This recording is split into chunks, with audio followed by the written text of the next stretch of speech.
चलिए, स्वागत है आप सभी का। देखो, अभी हम एक ओवरव्यू देखना चाहते हैं यूनियन बजट के संदर्भ में। यूनियन बजट क्या होता है, इसके विषय में थोड़ा सा पहले जान लें कि यूनियन बजट वास्तव में क्या है। यूनियन बजट 2022-23 यानी कि जो आम बजट है देश का, उसके संदर्भ में जो ओवरव्यू है, मैं बहुत डिटेल में नहीं बताने वाला हूं, एक ओवरव्यू अभी हम चर्चा करेंगे। बाद में जब कभी क्लास होगा तो इस पूरे विषय को हम बहुत डिटेल में तकरीबन 2 या 3 क्लास में कंप्लीट करने का प्रयास करेंगे विद इकोनॉमिक सर्वे। अभी प्लस हम बस जो है थोड़ा सा ओवरव्यू देखना चाहते हैं कि यूनियन बजट में इस वर्ष मुख्य बिंदु क्या रहे हैं। सबसे पहली बात तो आपको जानना चाहिए कि बजट वास्तव में क्या है। सरकार का आय व्यय का जो दस्तावेज है, मुख्य रूप से सरकार का सर्वप्रमुख आय व्यय का जो दस्तावेज है, उसे ही हम बजट कहते हैं। बजट शब्द बाउज शब्द से आया है, जिसका अर्थ होता है चमड़ा। 1773 में सर्वप्रथम इंग्लैंड में एक वार्षिक वित्तीय विवरण के रूप में, एक स्टेटमेंट के रूप में, एनुअल फाइनेंस स्टेटमेंट के रूप में एक दस्तावेज प्रस्तुत किया गया, जिसे बजट कहा गया। लेकिन 1803 में जाकर के सर्वप्रथम बजट शब्द का प्रयोग किया गया था। वहीं भारत में भी इसका हम देखते हैं धीरे से जनरली 1856 से 62 के दौरान लॉर्ड कैनिंग भारत में वायसराय बने। तो लॉर्ड कैनिंग के समय 18 फरवरी 1860 की घटना है। 18 फरवरी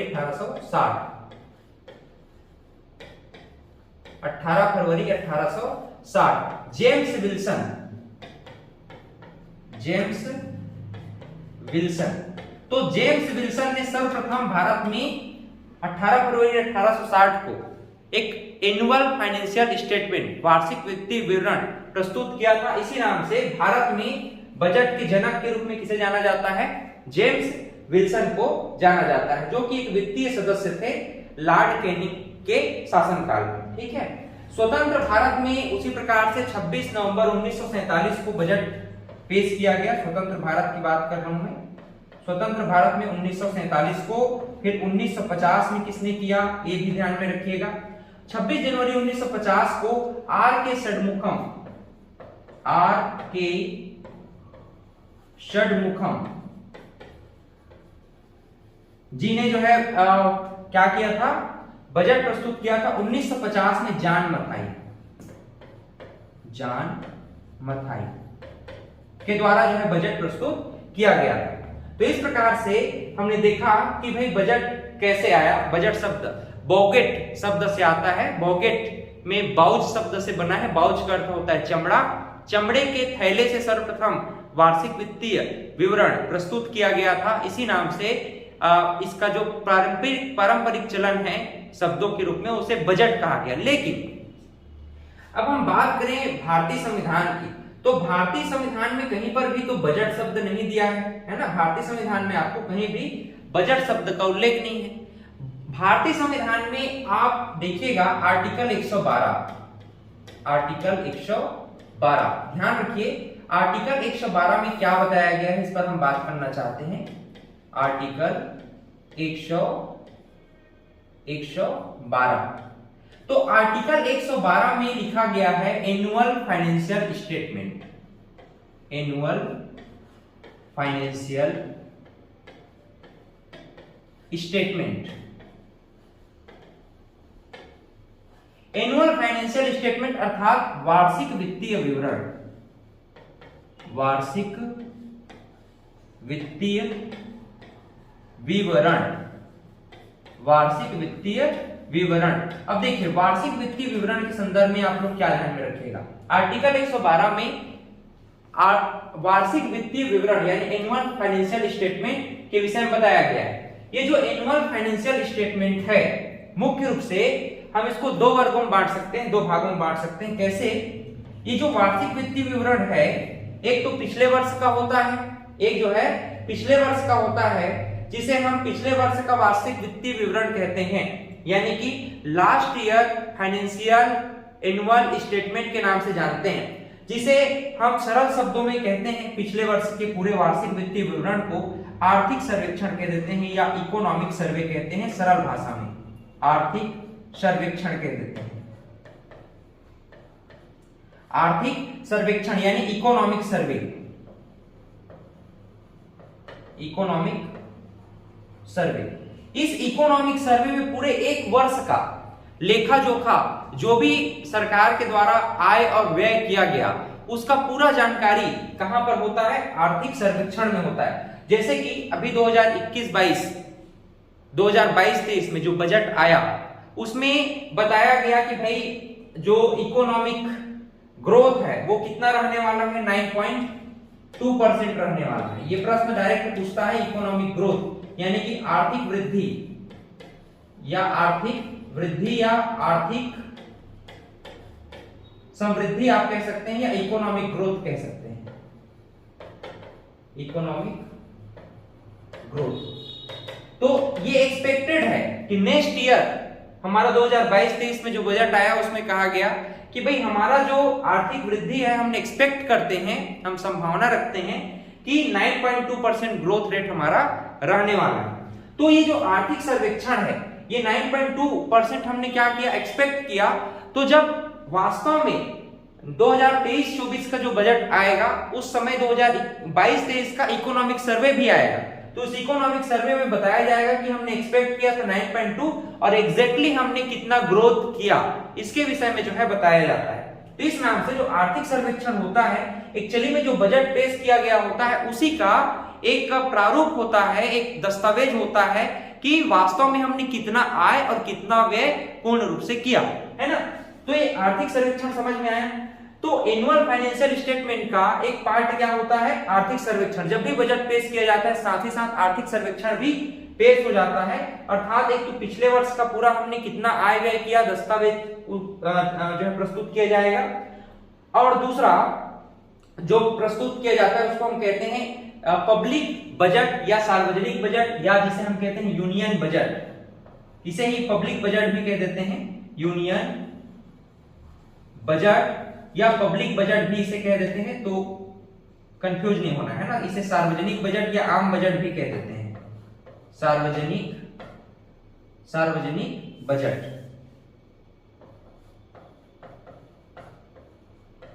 सार्वजनिक बजट। हाँ, लेकिन हमारे भारतीय संविधान में कहीं पर भी क्या नहीं लिखा हुआ है, भारतीय संविधान में कहीं पर नहीं लिखा हुआ है बजट शब्द। भारतीय संविधान में कहा जाता है एनुअल फाइनेंशियल स्टेटमेंट, यानी वार्षिक वित्तीय विवरण कहा जाता है। हम सामान्य बोलचाल के भाषा में क्या कह देते हैं भाई, वार्षिक वित्तीय विवरण को बजट कह देते हैं। देखो 1998 की बात है, 1988 में यशवंत सिन्हा जी जब फाइनेंस मिनिस्टर बनते हैं। चूंकि आपको पता होगा कि स्टेट की अगर बात करते हैं तो स्टेट में छत्तीसगढ़ की अगर हम बात करें तो छत्तीसगढ़ में मुख्यमंत्री बजट पेश कर रहे हैं, लेकिन वहीं अगर हम बात करते हैं इंडिया की तो इंडिया में भारत में वित्त मंत्री होते हैं, फाइनेंस मिनिस्टर श्रीमती निर्मला सीतारमण जी हैं। तो उनके द्वारा भी क्या किया गया, बजट पेश किया गया, फाइनेंस मिनिस्टर। तो जो वित्त मंत्री होते हैं उनके द्वारा, फाइनेंस मिनिस्टर के द्वारा बजट पेश किया जाता है। तो यशवंत सिन्हा 1998 में जब फाइनेंस मिनिस्टर बने तो अंग्रेजों के समय 5 बजे इवनिंग में, 5 बजे इवनिंग में बजट पेश किया जाता था। इसको इन्होंने चेंज करके क्या कहा कि भाई हम मॉर्निंग में 11 बजे क्या करेंगे, बजट पेश कर देंगे। क्योंकि जहां तक 5 बजे की बात है तो हम पश्चिम में देखते हैं, है ना, तो वहां पर 5 बजे जो है सवेरा हो रहा होता है और हमारे तरफ अंधेरा हो रहा होता है। तो इस कारण से हम यशवंत सिन्हा जी कहते हैं कि हम भी क्या करेंगे, मॉर्निंग टाइम में। तो टाइम चेंज कर दिया गया 1998 में। और दूसरी बात ध्यान में रखिएगा, अब रेल बजट नहीं होता, रेल बजट को मर्ज करके अब आम बजट कर दिया गया। सभी बजट एक साथ है, अब रेल मंत्री उसको पेश करते थे, अब वित्त मंत्री सभी बजट पेश करेंगे।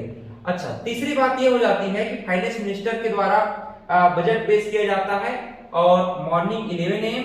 और एक हमारा एनुअल फाइनेंशियल रिपोर्ट होता है, उसका जो टाइम है जिसको हम वित्तीय वर्ष कहते हैं, फाइनेंशियल ईयर कहते हैं, ये आप सभी को ध्यान में रखना चाहिए। फाइनेंशियल ईयर फाइनेंशियल ईयर, जिसे हम कहते हैं वित्तीय वर्ष, वित्तीय वर्ष, या आप इसको फाइनेंशियल ईयर कह सकते हैं। तो फाइनेंशियल ईयर क्या होता है? 1 अप्रैल से 31 मार्च,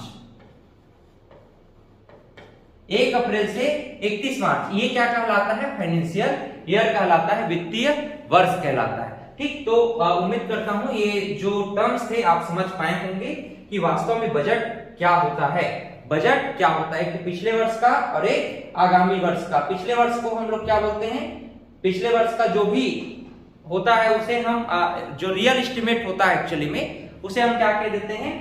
आर्थिक सर्वेक्षण कह देते हैं। बजट को थोड़ा सा समझिएगा। यहाँ पर आर्टिकल 112 के अकॉर्डिंग जो पूरे 12 महीने का एस्टिमेट होगा, 12 महीने का, और यहाँ पर 9 महीने का, और यहाँ पर नेक्स्ट ईयर का, सरल शब्दों में कहें तो 12 महीने का जो एस्टिमेट होगा, 12 महीने का जो एस्टिमेट होगा उसको रियल एस्टिमेट कहते हैं। Real estimate, real estimate, real estimate सरल शब्दों में इसको RE लिख दे सकते हो, RE। इसे ही क्या कहेंगे? इकोनॉमिक सर्वे कहेंगे, इकोनॉमिक सर्वे कहेंगे। यानी कुल मिलाकर के अगर आपसे प्रश्न भी पूछा जाए कि इकोनॉमिक सर्वे में जो है मुख्य रूप से कितने महीनों का होता है पूरा जो है एस्टिमेट, तो कहिएगा कि भाई 12 महीने का एस्टिमेट होगा, पूरा 12 मंथ का एस्टिमेट होता है। अब देखो इसके बाद जो रिवाइज्ड एस्टिमेट होता है जिसको हम चालू वर्ष, ये क्या हो गया? वास्तविक अनुमान हो गया। एक होता है चालू वर्ष, आप लोग सुने होंगे चालू वर्ष। तो चालू वर्ष जो है 9 महीने का होता है। अब 9 महीने का कैसे हुआ? अब देखो जनवरी, फरवरी और मार्च हमारा फाइनेंशियल स्टेटमेंट कब से कब तक होता है? 1 अप्रैल से लेकर के 31 मार्च तक। तो यहां पर देखिएगा 1 अप्रैल से स्टार्ट हो रहा है, मतलब कि चौथे महीने से 3 महीना जनवरी, फरवरी, मार्च तक चला गया, तो 3 महीने आप माइनस कर दो। तो जो चालू वर्ष होता है वास्तव में क्या होता है? 9 महीने का होता है। तो इसी को हम चालू वर्ष को करेंट एस्टिमेट कह देते हैं, या इसी को संशोधित अनुमान कहते हैं, रिवाइज्ड एस्टिमेट, रिवाइज्ड एस्टिमेट, या इसे ही संशोधित अनुमान कहा जाता है। और जो नेक्स्ट ईयर के लिए हम प्लानिंग करते हैं, जो नेक्स्ट ईयर हम खर्च करने वाले हैं, उसी को क्या कहा गया है? एनुअल फाइनेंशियल स्टेटमेंट कहा गया है, एनुअल फाइनेंशियल स्टेटमेंट कहा गया है।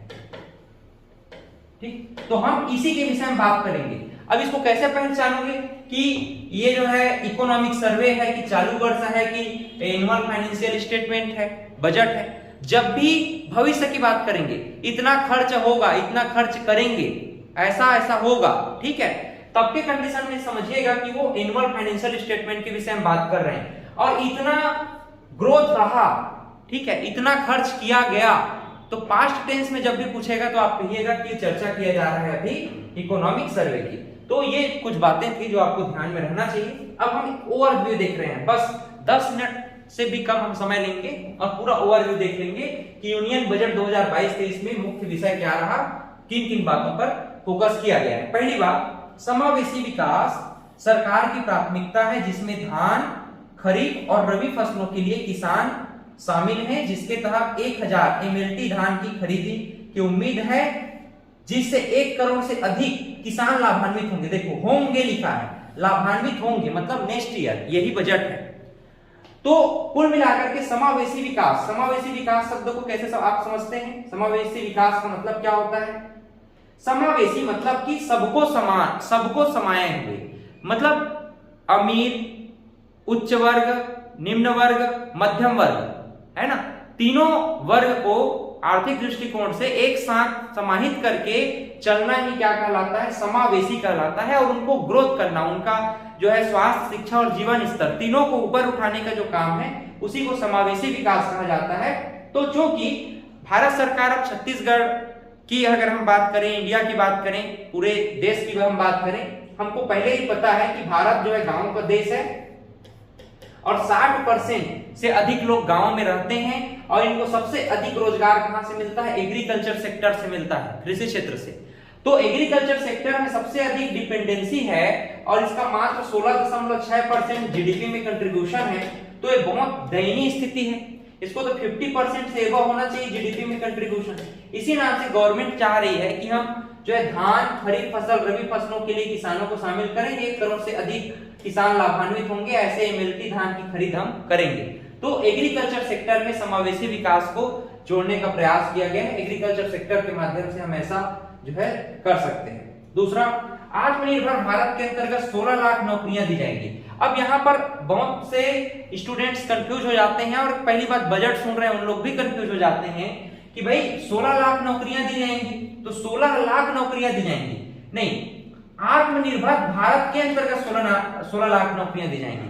सरकारी नौकरियों के विषय में नहीं कहा गया है, सरकारी नौकरियां बची ही कितनी है जिसके विषय में कहा जाएगा, आत्मनिर्भर भारत के विषय में कहा जा रहा है। ठीक है, आत्मनिर्भर भारत के अंतर्गत कितनी नौकरियां मिलेंगी? 16 लाख नौकरियां, यानी कि आपको स्किल किया जाएगा, जैसे पीएमकेवाई चल रहा था, प्रधानमंत्री कौशल विकास योजना, तो उसी तरह से कौशल विकास योजनाओं के माध्यम से आपको कुछ काम सिखाया जाएगा और आपको एंटरप्रेन्योर किया जाएगा। आप अपना जो है मेक इन इंडिया के अंतर्गत 60 लाख नौकरियां और आत्मनिर्भर भारत के अंतर्गत 16 लाख नौकरियां दी जाएंगी। कहीं पर भी एक शब्द नहीं लिखा गया है कि आपको सरकारी नौकरी दी जाएगी, है ना। तो 16 लाख नौकरियां आत्मनिर्भर भारत के अंतर्गत, मेक इन इंडिया के अंतर्गत लगभग 60 लाख नौकरियां आएंगी। कहने का मतलब है कि गवर्नमेंट जो है इंफ्रास्ट्रक्चर में सुधार करेगी, ठीक है, जितनी सर्विस सेक्टर है, उद्योग सेक्टर है, इन सेक्टर में सुधार करने जा रही है, जहां पर लोगों को काम मिलेगा या फिर आपको स्किल्ड किया जाएगा, आपको एक कौशल सिखाया जाएगा किसी भी काम के प्रति, फिर आप अपना स्वयं व्यवसाय कर सकते हैं, इस विषय में कहा गया है मुख्य रूप से। ठीक, तो पहला तो किसानों के लिए समावेशी विकास पर चर्चा है, दूसरा युवाओं के लिए एक बढ़िया सुझाव रहा और बढ़िया एक मामला रहा जिसमें नौकरियों के विषय में कहा गया। देखिए 2023 को मोटे अनाज वर्ष घोषित किया गया, तो ये प्रश्न पूछा जा सकता है, आपका डायरेक्ट यहीं से प्रश्न बनता है और इस प्रश्न को आप लोग ध्यान में रखिए। और प्रश्न ये है कि मोटा अनाज वर्ष घोषित किया गया है, मोटा अनाज वर्ष घोषित किया गया है किस वर्ष को? तो मोटे अनाज वर्ष घोषित किया गया 2023 को। रबी 2021-22 में 163 लाख किसानों से 1208 मीट्रिक टन गेहूं और धान को खरीद किया जाएगा और 2023 को मोटा अनाज वर्ष घोषित कर दिया गया।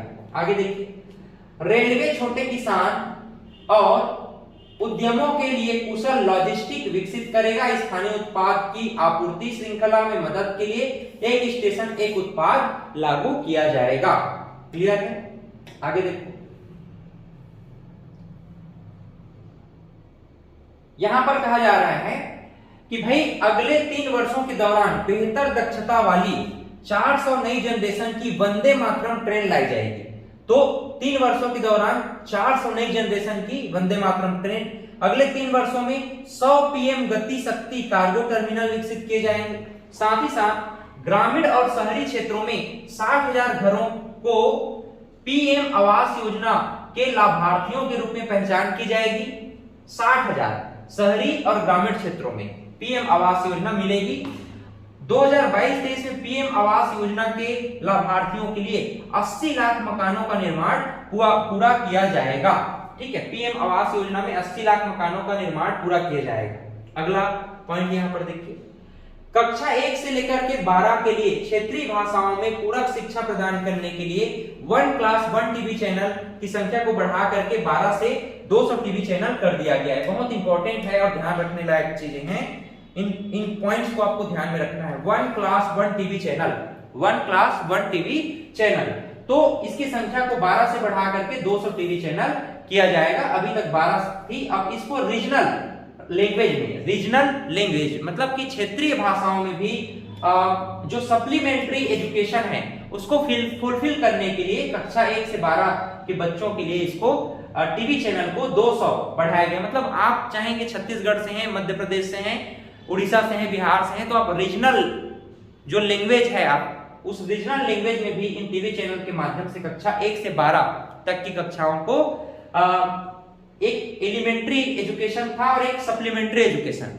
तो एलिमेंट्री एजुकेशन आपको स्कूलों में मिलता है, सप्लीमेंट्री एजुकेशन आपको इन चैनल के माध्यम से ब्रॉडकास्टिंग के माध्यम से आपको प्रदान पहुंच की जाएगी। क्लियर?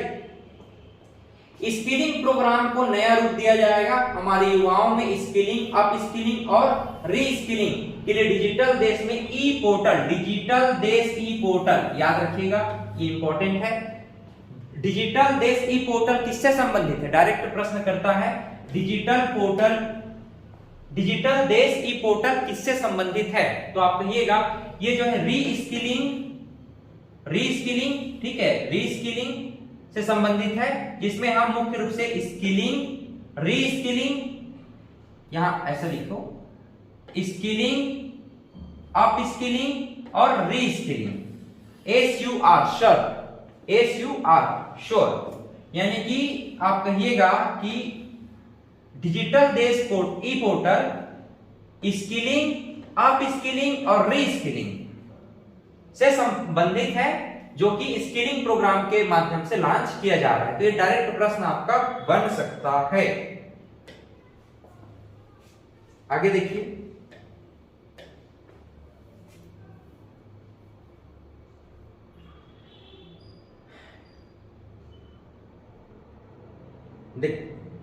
ब्लॉकचेन और अन्य तकनीकों का इस्तेमाल करके डिजिटल करेंसी शुरू की जाएगी। आरबीआई 2022-23 से इसे जारी करेगा। अब ब्लॉकचेन टेक्नोलॉजी क्या होता है? आप लोगों ने क्रिप्टो करेंसी सुना होगा, बिटकॉइन। तो बिटकॉइन जो है ऑफिशियल, कोई भी देश उसको जो है ऑथराइज नहीं कर रहा है फिएट करेंसी के रूप में। फिएट करेंसी एक यूनिवर्सल जो है एक्सेप्टेड या ऑथराइज्ड करेंसी होता है, जो प्रत्येक देश अपने देश के लिए एक ऑथराइज्ड या फिर कहना चाहिए कि उसको मान्य घोषित करके उसको आय व्यय का साधन मानता है, एक्सचेंज का विनिमय का माध्यम मानता है। लेकिन जहां हम बिटकॉइन की बात करते हैं, बिटकॉइन एक क्रिप्टो करेंसी है और उसका कोई लीगल टेंडर नहीं है। लेकिन अभी वर्तमान में बहुत सारे देश हैं जो कि बिटकॉइन को भी लीगल टेंडर जो है मान रहे हैं। और यहां तक कि हम बात कर रहे हैं कि ब्लॉकचेन टेक्निक के माध्यम से ही बिटकॉइन को जो है परचेस किया जाता है, बिटकॉइन जो है खरीदा और बेचा जाता है। तो उसमें बहुत सारे प्रोग्रामर होते हैं जो कि इसको इनक्रिप्ट और डिक्रिप्ट करते हैं एक प्रोग्रामिंग कोड के रूप में। और इस प्रकार से ब्लॉकचेन टेक्नोलॉजी एक ऐसा टेक्नोलॉजी होता है जिसको आसानी से क्रैक नहीं किया जा सकता, है ना। जैसे आजकल हम लोग क्या होते हैं, ऑनलाइन ट्रांजेक्शन्स करते हैं। आजकल हम लोग क्या करते हैं, ऑनलाइन ट्रांजेक्शन्स करते हैं। तो इस ऑनलाइन ट्रांजेक्शन्स में बहुत सारे ट्रांजेक्शन्स होते हैं, जैसे कि हम एनईएफटी कर दिए, एनईएफटी, आरटीजीएस और IMPS, immediate payment service, IMPS. तो इनके माध्यम से हम लोग क्या करते हैं, अभी ऑनलाइन ट्रांसफर करते हैं पैसों का। तो इसको जो है हमारी ऑनलाइन टेक्निक है, इसको कोई हैक ना कर पाए, इसके लिए हम क्या अपनाना चाहते हैं, ब्लॉकचेन टेक्नोलॉजी। ब्लॉकचेन टेक्नोलॉजी इस प्रकार से क्रिप्टोग्राफी होता है। क्रिप्टोग्राफी एक प्रकार से बहुत जटिल प्रोग्रामिंग होता है जिसको आसानी से क्रैक नहीं किया जा सकता। तो इसी ब्लॉकचेन टेक्नोलॉजी पर क्या करेंसी लॉन्च किया जा रहा है, देखो डिजिटल करेंसी। अब डिजिटल करेंसी का क्या लाभ होगा, ये भी आपका मेंस में प्रश्न पूछा जा सकता है या इंटरव्यू में भी पूछा जा सकता है। अभी मेंस वालों के लिए मैं बता रहा हूं। तो डिजिटल करेंसी के क्या लाभ होंगे, डिजिटल करेंसी के बहुत सारे लाभ होंगे। पहली बात तो जो हम फिजिकल करेंसी नोट के रूप में या सिक्कों के रूप में देख रहे हैं, इससे बहुत ज्यादा पर्यावरण को नुकसान होता है, क्योंकि लाखों लाखों टन जो नोट है पुराने हो गए, बर्बाद हो गए, उनको रिसाइकल किया जाता है, जलाया जाता है। अदरवाइज अब तो जलाना बंद कर दिए, अब जो है उसको गलाया जाता है खास करके। तो लाखों टन होते हैं और इतना सारा पेपर कहां से बनता है, पेड़ पौधों से बनता है, तो पेड़ों को काटना पड़ रहा है। तो इस प्रकार से हम देखते हैं तो कहीं ना कहीं हम पर्यावरण को नुकसान ही कर रहे हैं करेंसीज के लिए। तो अगर डिजिटल करेंसी आ जाती है तो हम ऑनलाइन ट्रांजैक्शंस कर सकते हैं, उस करेंसी को ऑनलाइन उपयोग कर सकते हैं, जो कि हमारे लिए बहुत ही बेनिफिशियल होगा। इससे पर्यावरण को नुकसान भी नहीं होगा। तो इस प्रकार से डिजिटल करेंसी बहुत इंपॉर्टेंट हो जाता है। आगे देखिए,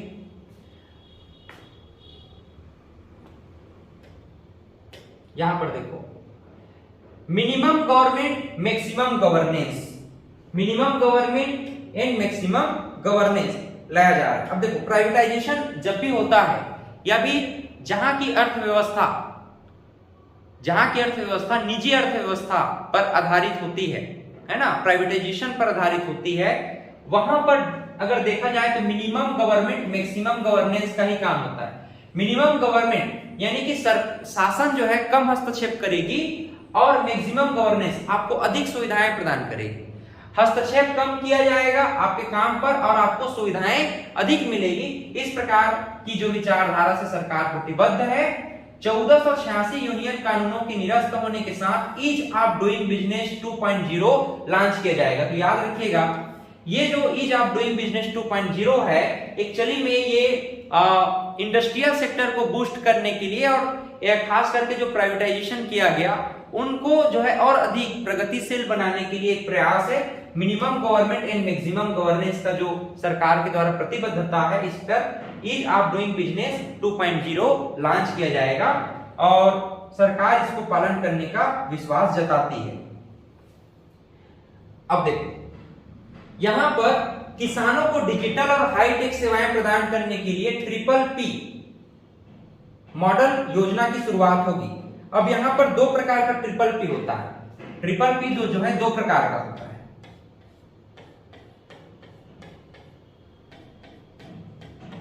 अब देखो, एक PPP का मतलब क्या होगा? एक PPP को हम कहते हैं purchasing power parity. Purchasing power parity यानी कि क्रय शक्ति क्षमता हम कह देते हैं। तो जब भी क्रय शक्ति क्षमता की बात होती है, जब भी क्रय शक्ति क्षमता की बात होती है, तो किन्हीं दो देशों के बीच में जो लोगों की खरीदारी करने की जो कैपेसिटी है उसको मेजर किया जाता है कि कहां के लोग अधिक पैसे वाले हैं और कितना वो खर्च कर सकते हैं, मुद्रा की तरलता कितनी है। तो मुद्रा की तरलता पर मुख्य रूप से PPP को लिक्विडिटी को समझा जाता है। लेकिन एक परचेसिंग पावर पेरिटी होता है और दूसरा क्या होता है? Public private public partnership. Private public partnership यानी कि इसके माध्यम से यूं होता है कि आप निजी और सरकारी संबंध मिल करके कैसे आप जो है हाईटेक कर सकते हो। यानी कि सरकार जो है हस्तक्षेप नहीं करेगी अधिक, और ठेकेदारी प्रथा भी आप कह सकते हो कि प्राइवेट सेक्टर को भी दिया जाएगा। तो इसके माध्यम से आप कैसे हाईटेक कर सकते हो सेवाओं को, तो उसी को कहा गया PPP के मॉडल पर एक योजना शुरुआत की जाएगी डिजिटल और हाईटेक सेवाएं प्रदान करने के लिए किसानों को, जिसमें जीरो बजट खेती और प्राकृतिक खेती, आधुनिक कृषि, मूल्य संवर्धन और प्रबंधन पर जोर दिया जाएगा, है ना। बात यहां पर यह हो जाती है, कुछ चीजें आपको समझना चाहिए, जैसे कि वास्तव में जो हमारा बजट है वो कितने रुपीस का होता है। इसको माना गया है बजट हमारा 1 रुपए का होता है। बजट हमारा कितने का है? 1 रुपए का है। अब एक हम गणित में मान लेते हैं ना कि हम इतना मान लेते हैं, तो 1 रुपए को मान लिया गया आधार, और 1 रुपए के आधार पर बजट को कैलकुलेट किया जाता है। 1 रुपए को पैसे के हिसाब से बंटवारा किया जाता है कि इतना पैसा आएगा, इतना पैसा जाएगा। उसको आप जो है करोड़ में, लाख में कन्वर्ट कर लिया जाता है, जो भी है। तो रुपया कहां से आता है और रुपया कहां जाता है, इसी का तो कैलकुलेशन क्या कहलाता है। रुपया कहां से आता है, रुपया कहां जाता है, इसी का आय व्यय का विवरण ही बजट कहलाता है। अब देखिएगा, इस बार का हम देखें तो कहां से रुपया आएगा और कहां रुपया जा रहा है। तो 36% कर्ज दाताओं के माध्यम से, जीएसटी से कितना आएगा? जीएसटी से 15%, 14% इनकम टैक्स से, मतलब डायरेक्ट टैक्स है। वहीं कारपोरेट की अगर हम बात करते हैं कारपोरेट की, तो कारपोरेट में 13% है, और केंद्रीय उत्पाद कर में 8%, केंद्रीय गैर टैक्स राजस्व में 6%, 5% गैर ऋण पूंजी में, और 3% सीमा शुल्क से आएगा। और इसी प्रकार से रुपयों को अन्यत्र जगहों में, जैसे पेंशन पर 5%, रक्षा पर इस बार अच्छा है 8% किया गया, सब्सिडी 8% दिया जाएगा। वहीं अगर हम बात करें यहाँ पर 20% ब्याज भुगतान पर, 16% टैक्स और शुल्कों में, और केंद्र राज्य सरकार के क्षेत्रों में 14%, है ना। तो इस प्रकार से हम लोगों ने देखा कि रुपया कहाँ आता है और कहाँ जाता है, इस पर जो है बात किया गया है। ठीक, हर घर नल से योजना के लिए वर्ष 2022-23 में 60,000 करोड़ रुपए आवंटित किए गए हैं। और वहीं इसको हम लोग बात कर चुके हैं। आगे देखिए, 3 साल बेमिसाल किसान, 3 साल बेमिसाल किसान प्रधानमंत्री किसान सम्मान निधि योजना 6,000 रुपए 3 किस्तों में दिया जाएगा।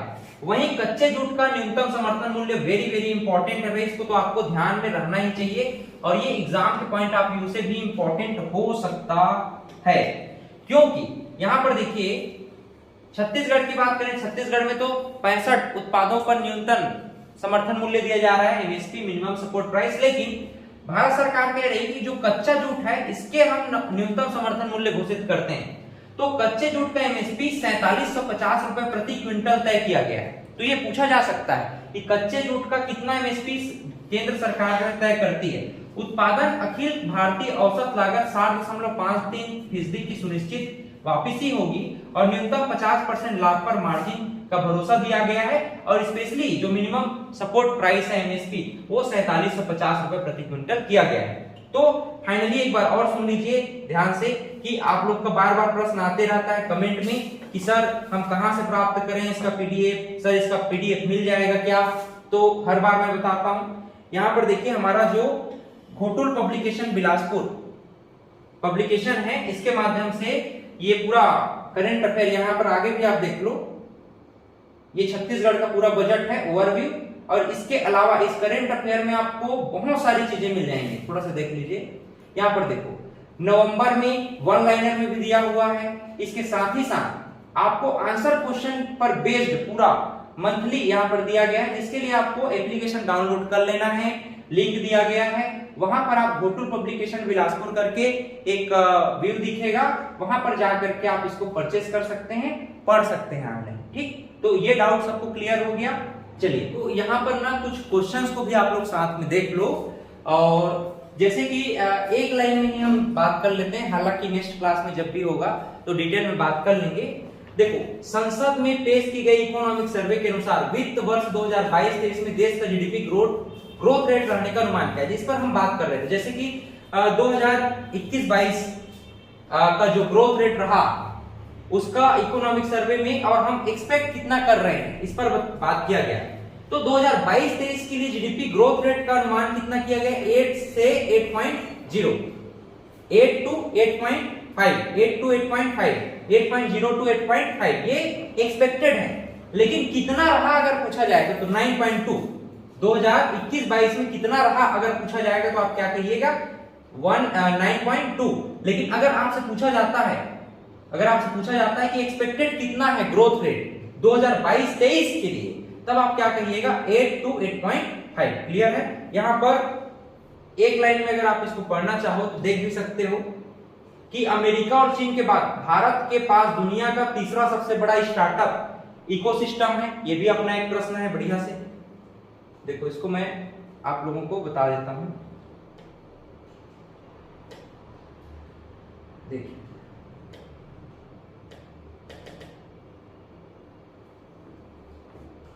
चलो यहां पर आप लोग देखते जाइएगा, मैं कर्सर रख रहा हूं मतलब समझ जाना।